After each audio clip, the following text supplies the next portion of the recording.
Are you in control of your life, or are you drifting aimlessly without a clear direction? This is a question that Napoleon Hill, the author of the thought-provoking book Outwitting the Devil, asks us to consider. Hill introduces us to an intriguing concept, the idea of drifting. Drifting, as defined by Hill, is a state of being where you're led by external influences, living without a clear purpose or direction. And according to Hill, this state of drifting is not a mere coincidence, but a calculated orchestration by the devil.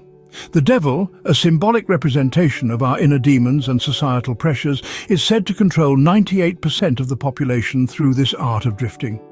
The devil implants 6 core fears in our minds: the fear of poverty, the fear of criticism, the fear of ill health, the fear of loss of love, the fear of old age, and the fear of death. These fears, deeply embedded in our psyche, lead to hesitation, procrastination, and an overwhelming lack of purpose. But how does the devil instill this state of drifting? It's through our education systems, our unhealthy habits, and the use of certain substances. Our education systems, often focused on rote learning rather than critical thinking, make us susceptible to drifting. Unhealthy habits like a sedentary lifestyle or excessive consumption of junk food disconnect us from our physical well-being, making us prone to drifting, and certain substances, like alcohol and cigarettes, dull our independent thinking and discipline, making us easy targets for drifting. Over time, these negative habits become ingrained through what Hill calls the law of hypnotic rhythm. This law states that repeated actions, thoughts, or behaviors eventually solidify into an automatic rhythm.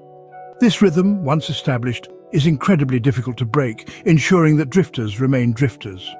The devil seeks to control us by fostering these fears and habits, leading us into a hypnotic rhythm of negative behavior. But how can we break free from this control?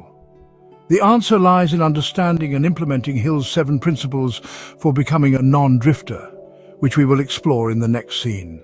Napoleon Hill presents us with 7 principles to become a non-drifter and regain control over our lives. First, we have the definiteness of purpose. It's about setting clear goals and pursuing them relentlessly.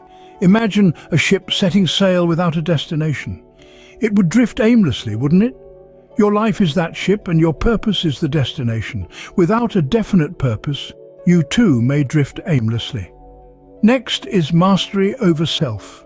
This principle encourages discipline to reject distractions and impulses. Think about a time when you've been tempted by a sugary treat while on a diet. It's the strength to say no, to choose the long-term benefit of health over the short-term pleasure of taste. That's the true mastery over self. The third principle is learning from adversity. It's about using failures as lessons for growth. Consider Thomas Edison, who famously failed thousands of times before inventing the light bulb. Each failure was a stepping stone, a lesson learned, propelling him closer to his goal. Controlling environmental influences is the fourth principle. It's about surrounding yourself with positive, growth-oriented people. Have you ever noticed how the company you keep influences your behavior and attitude? If you're in a room full of innovators and go-getters, their energy is contagious. They inspire you to reach higher, to grow, to be better. The fifth principle is time management. It's about focusing on long-term goals, avoiding instant gratification.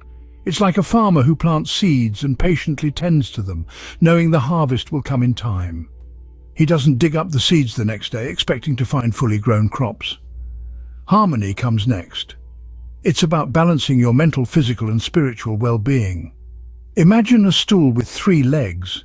If one leg is shorter, the stool wobbles and may even fall over. Similarly, if your mental, physical, or spiritual well-being is out of balance, your life may wobble and feel unstable. The last principle is caution. It's about planning thoughtfully before acting. It's like checking the weather before you set sail on a voyage. You wouldn't want to head out into a storm, would you?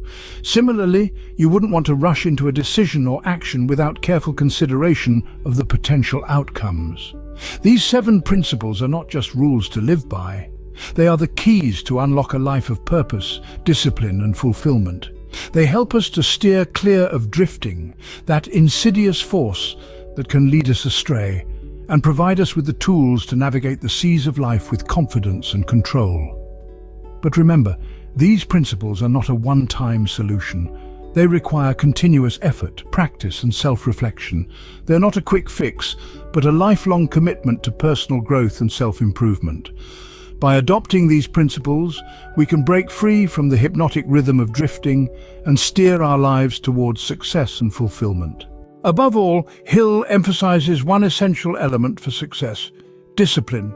Discipline, the fortress that shields us from the lures of procrastination, hesitation, and the 6 fears that the devil uses to ensnare us into becoming drifters.